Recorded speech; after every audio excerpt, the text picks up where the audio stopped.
Newsfirst, NEWSLINE with Faraz, Shauketaly. Hello there and very good evening to you. Welcome to Newsline Live. We're sorry about the technical difficulties resulting in a late start. Now, our guest this evening is Miss Tamara Kundanagam, formerly Sri Lanka's representative, permanent representative to the United Nations. But apart from that, spent 10 years working at the office of the Commissioner for Human Rights. And I'll tell you something else as well. But perhaps Ms. Kundanagam can tell us. Very good evening to you, Tamara, and sorry about the late start. Good evening, Faraz. Evening. Now, good to be back here. You also worked for 5 years on a committee. Tell me about that. For 4 years, I was chairperson, rapporteur of the UN Human Rights Council's working group on the right to development. Right. And I was chairing then the negotiations, the multilateral negotiations on a legal instrument to implement the right to development, which there is a declaration now, but we were negotiating a legal instrument. So I was involved I chaired the negotiations. Right. The point being that you know a thing or two about all the systems and the rules and the procedures and so on. My opening question to you was going to be the UN resolutions. Is this a mere farce? Is it a farce? Well, first, to understand what the UN system is about, or what resolutions are about, it's important to understand what the UN is about.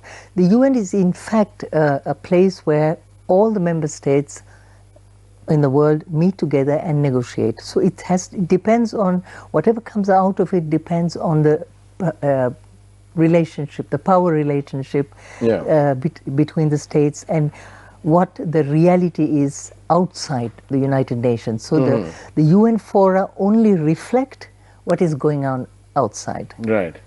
So it's not as straightforward as that. It's not. You cannot say the Human Rights Council is about human rights. It's about something else. And what is the something else? What is the what do they want from Sri Lanka if it is not to attempt to encourage Sri Lanka to have a better human rights record or better everything else? What is their is there an ultimate goal? Well, ideally, under the UN Charter, the Human Rights Council is there to help promote, to bring states together in promoting and protecting human rights, the rights of human beings all over the world, and it has to be done through cooperation and dialogue, and that's the Charter principle. Yeah. But in following the collapse of the socialist bloc, that was in 90s, there was a change in the global context, and there was the power relationship, the balance of forces changed with the collapse of the socialist bloc, and that also weakened then the non-aligned movement, and there emerged the United States as the unique, the global hegemonic power. And since then, what the United States has been trying to do is trying to change the legal or the international order according to its own rules and not that of the United Nations Charter, which is based on sovereign equality of states. So sovereignty as a principle has become an obstacle to the US hegemonic ambitions to maintain it and also to consolidate the hegemony. And so the UN, the principle of sovereignty was a major obstacle, and today you have emerging threats, they consider as threats to its hegemony. And so you find that there is a weaponization of human rights. So the beginning in the 90s, and I was in the office of the High Commissioner for Human Rights at the time, during that whole period, when there was a very aggressive attempt to reform the High Commissioner's office, to turn it into an instrument of US strategic objectives, and so it was a very nasty place to work in, because the world was also a very nasty place to live in. So it's the UN reflected that situation, and the human rights became a weapon and a pretext for intervention outside. So there are lots of concepts that the US began to develop, and among them is the responsibility to protect R2P.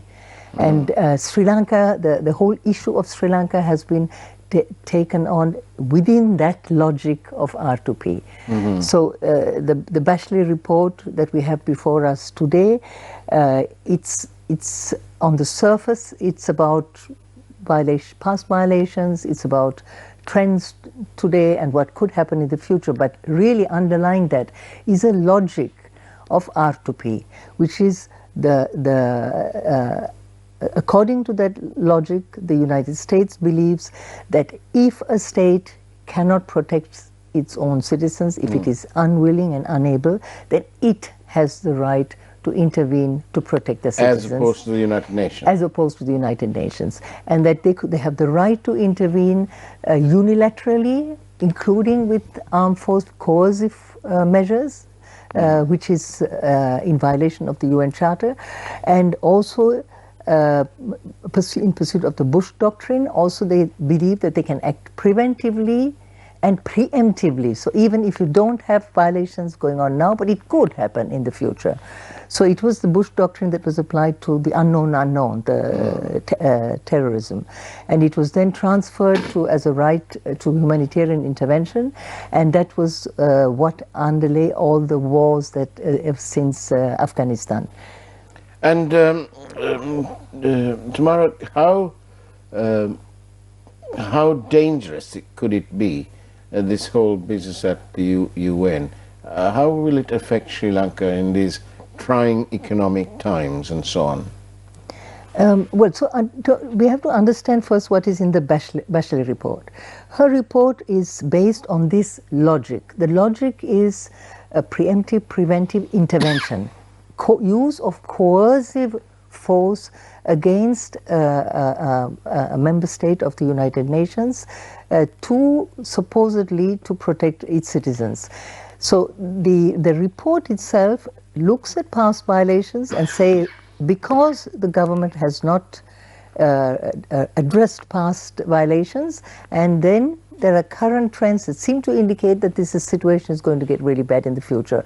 And therefore, the recommendations in the Bachelet report are sanctions which are considered to be illegal, unilateral coercive measures, sanctions, universal or extraterritorial jurisdiction by individual states, which means another state can decide to judge a citizen of Sri Lanka, for instance, now in this case, in their courts, under their laws, for something that they think allegedly was committed in another country. So there are lots of concepts in there which allow the intervention, the US to intervene, if it is adopted in a precedent-setting resolution.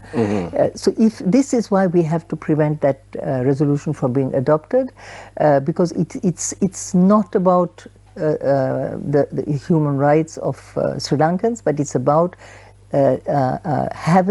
imposing on the international community a logic which is the logic of a unilateral coercive world order, as opposed to a UN Charter-based order which has to respect sovereign equality of states and based on cooperation and dialogue. I just want to point out that the sanctions, when I speak about unilateral coercive measures being illegal, in the sense that anything that is not within the UN Charter, Chapter 7 of the Charter, which allows only the Security Council to decide on sanctions, for instance, targeted sanctions, if there is a threat to international peace and security, or if there's a war of aggression.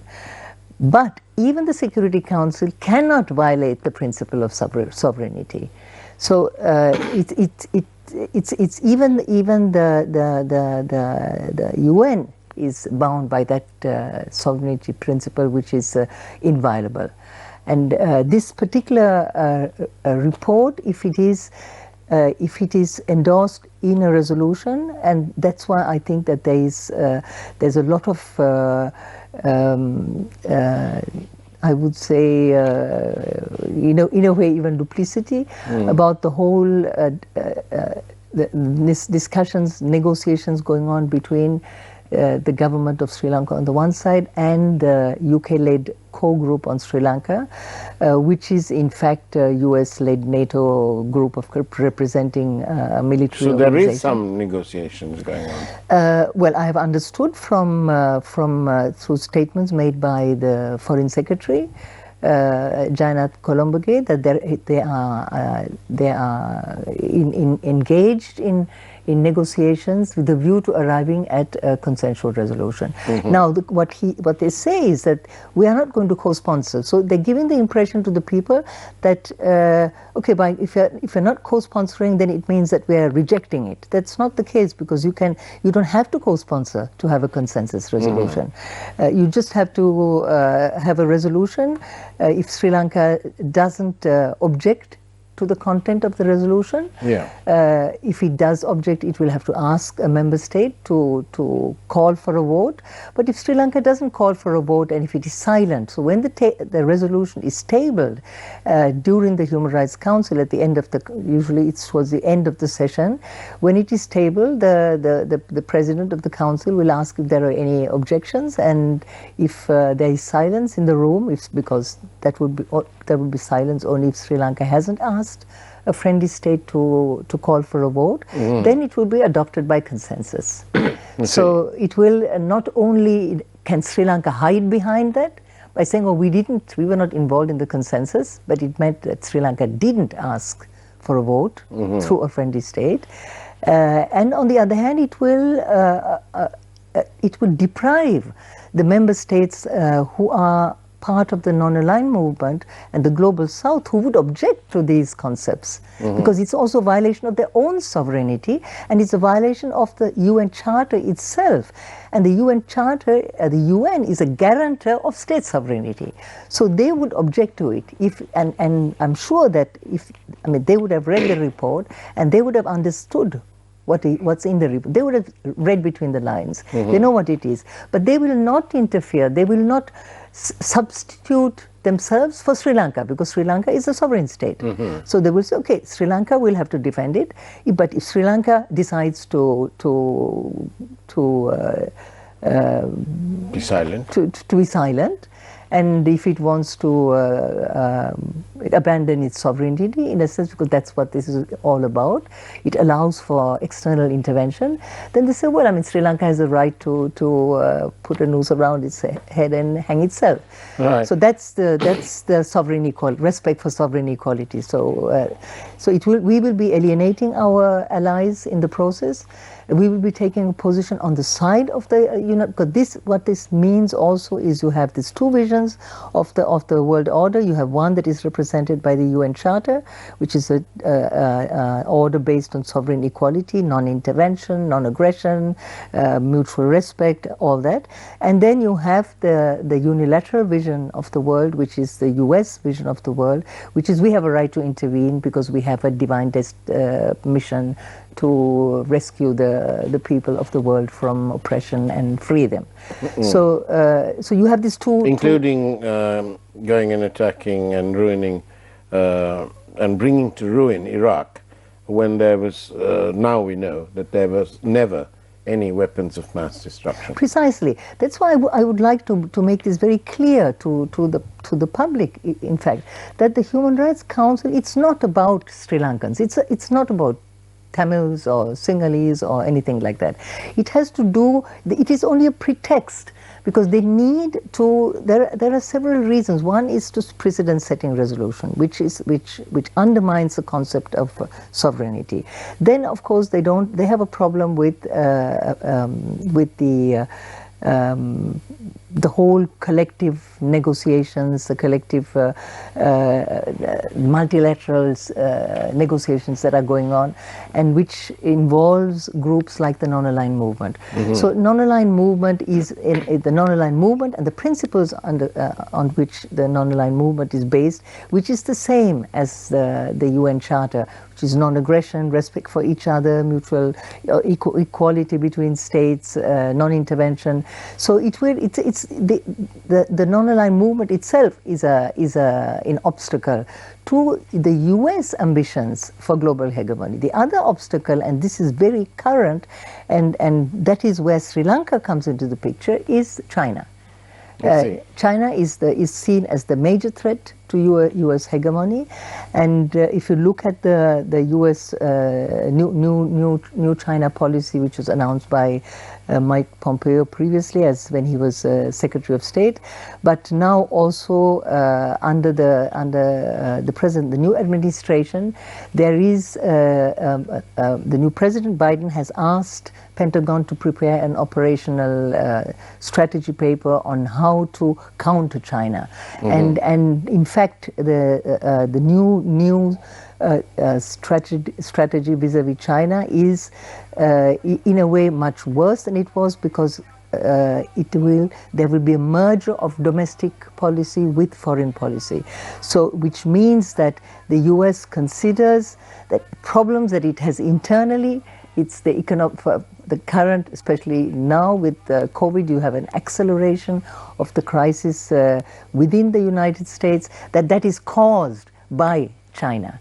So it's using, and there have been statements made by the National Security Advisor of Biden to that effect, that China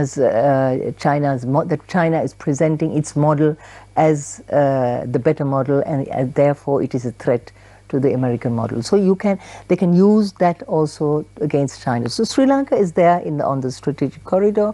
They need to bring Sri Lanka into the Quad. Quad is what is called the Southern NATO, and India is a major part in our region, in the Indian Ocean. It is India that is representing the Quad.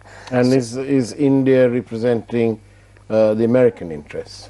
Yes, of course, it's a strategic partner of the United States, and so as a Quad member, and it's India that allowed the U.S. to advance its concept of a free and open Indo-Pacific, and the reason for it, so India comes in, so you have India and the Indian Ocean and the Pacific Ocean being brought together, and it is in the concept or the notion that the U.S. has of the Indo-Pacific, there is no China.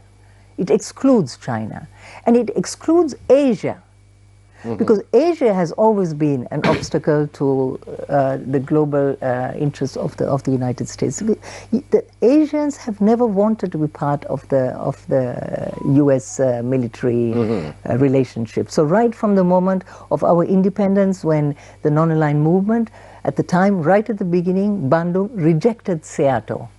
SEATO was the anti-communist alliance that was the Americans wanted to impose on Asia, but they rejected it because Nehru was very articulate about that, and he made the point that we haven't come out of bondage to freedom to become hangers-on of global power to intervene in other countries. Well said. So, yes, well. And so the Asia is a problem for them.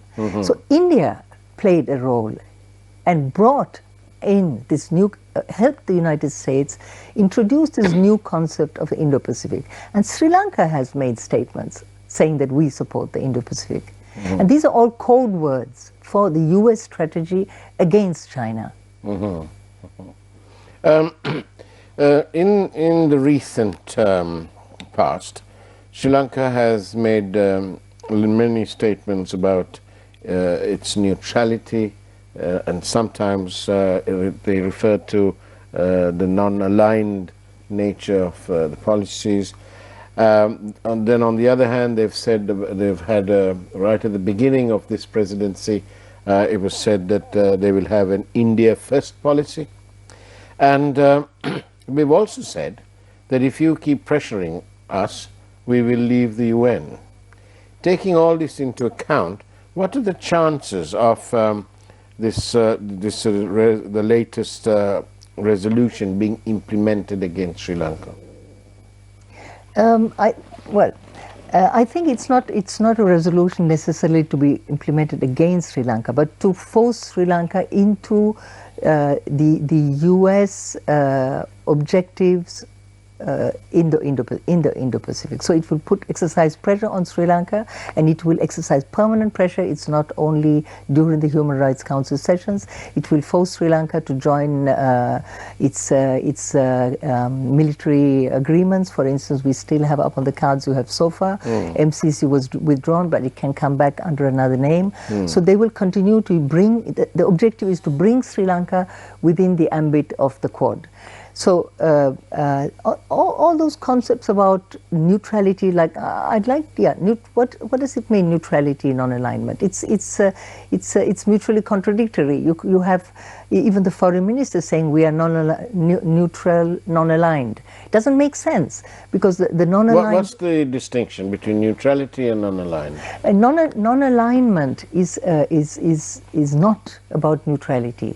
The non-aligned countries came together on 5 basic principles, which is respect for territorial integrity and sovereignty, non-intervention, non-aggression, mutual benefit, but in intervention in each other's affairs. So these were basic concepts, and it meant that it will not remain neutral if, for instance, the freedom of any one of the nations was threatened again. And they would also, they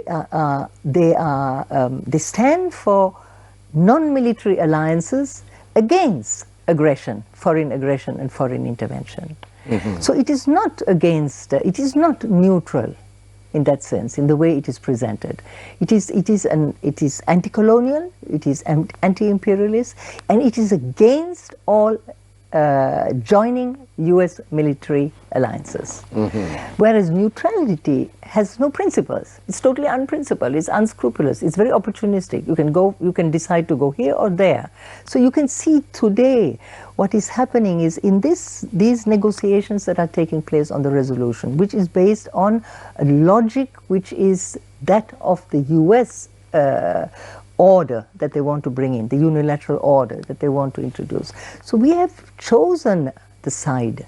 We have moved away from a non-aligned position, and we are moving in to support a vision. We are identifying ourselves with a vision which is opposed to the vision of a UN charter-based multilateral order which respects all those principles, because the non-aligned principles are the same as the UN Charter principles. And the UN Charter principles were interpreted by the non-aligned movement and was incorporated in the Declaration on Friendly Relations, which has to be read together with the Charter. So it's when the Sri Lankan government says neutral, non-aligned, it doesn't make sense. It's misleading. So it's a contradiction in terms. Yes. So, but there you have the foreign secretary who lets the cat out of the bag. He says we are India first. So what is India first? India is the Quad. Right. So it's very coherent with that alignment, or the choice that the Sri Lankan political leadership has made to align itself with a vision of the world which is against the principles of the Charter.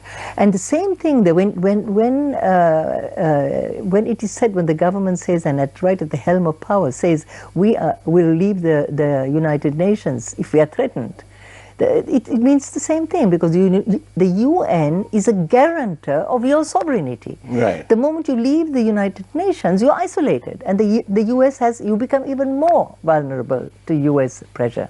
And this is all. They want us to change our rules. They want us to change the Constitution. They want us to do all sorts of jolly things, which is more in line with what they want, as opposed to what the UN Charter is. Is that about sums it up? Absolutely. What we will be doing is we will be using that resolution to justify changes that we will make internally within the country, reforming the institutions, structures, constitution, in line with what the United States wants, to make it easier for to bring Sri Lanka under the ambit of Quad. Tamara Kunanagan, thank you very much for being on Newsline Live. And once again, sorry about the late start, our technical difficulties. Now then, it's now time for the primetime news. And we're moving on to join Dasuni Atauda from the primetime news from News First. Dasuni?